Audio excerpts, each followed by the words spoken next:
Pemirsa pemantau pemilu dari Komite Pencegahan Korupsi Setda Cianjur pada November 2024 melayangkan surat kepada Komisi Pemilihan Umum Kabupaten Cianjur terkait permohonan informasi dan dokumen tentang laporan awal dana kampanye pemilihan gubernur dan wakil gubernur Jawa Barat, juga pemilihan bupati dan wakil bupati Kabupaten Cianjur sebagai bahan informasi awal pencegahan dugaan terjadinya tindakan korupsi dalam penyelenggaraan Pilkada 2024.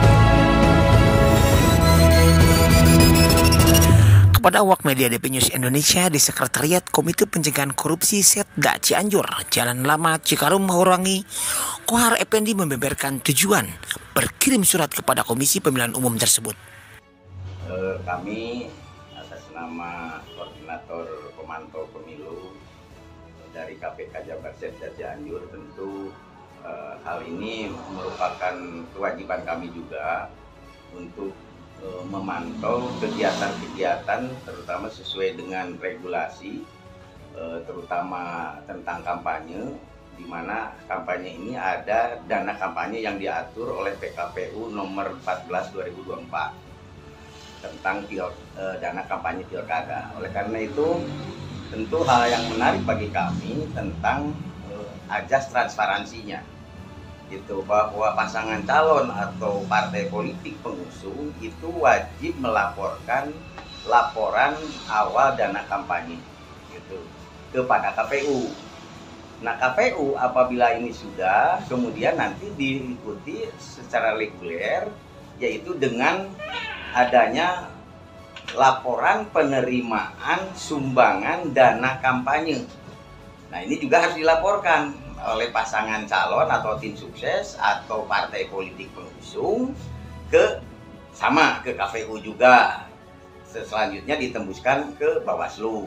Dan apabila itu tidak dilaksanakan, sebetulnya KPU harus menegur pasangan calon yang bersangkutan, walaupun sekarang di PKPU-nya tidak ada sanksi yang membatalkan pencalonan gitu ya, tapi harus mengingatkan.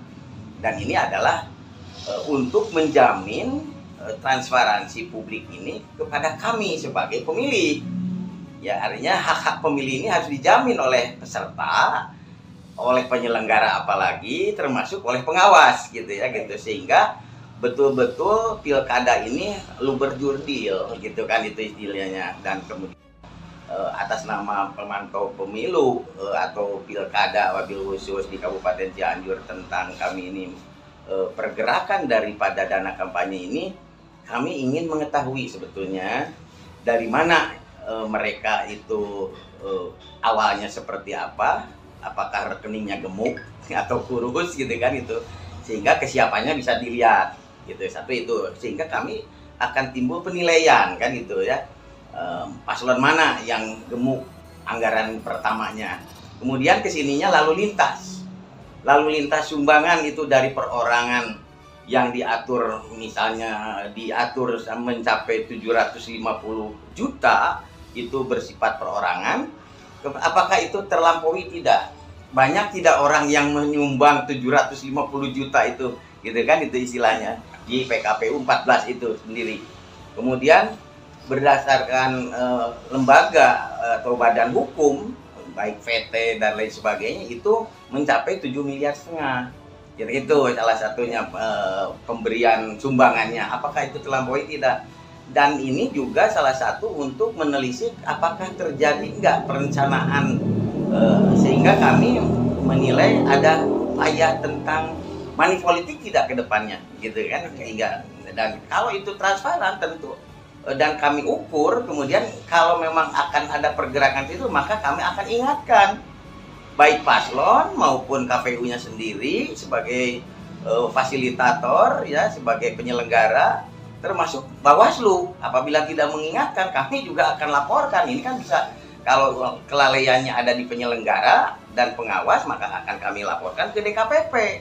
Karena tidak diingatkan, misalnya pasangan calon bergerak ke arah tadi, sehingga akan terjadi money politik. Misalnya kalau terjadi gemuk, kemudian apalagi misalnya tidak melaporkan gitu, tidak melaporkan pun ini masalah sebetulnya. Satu, tidak jujur berarti pasangan calon, dan partai politik atau tim sesnya gitu. Kesininya ya tadi akan terjadi banyak pelanggaran-pelanggaran gitu, terutama itu diantaranya. Jadi maksud kami dari pemantau KPK Jabar Setda Cianjur ini adalah tiada lain untuk menjalankan tupoksi kami sebagai pemantau gitu, diantaranya terutama berkenaan dengan indikasi-indikasi akan terjadinya kegiatan manipolitik di dalam pilkada ini. Itu sebetulnya itu Pak gitu ya. Jadi sekali lagi kami memang mengharapkan, dan sampai hari ini kami itu sampai hari ini belum dari tanggal 6 November sekarang sudah tanggal 12, jadi sudah 1 minggu ini belum ada jawaban dari KPU itu sendiri. Robert Rohidin dari Kabupaten Cianjur, Jawa Barat melaporkan.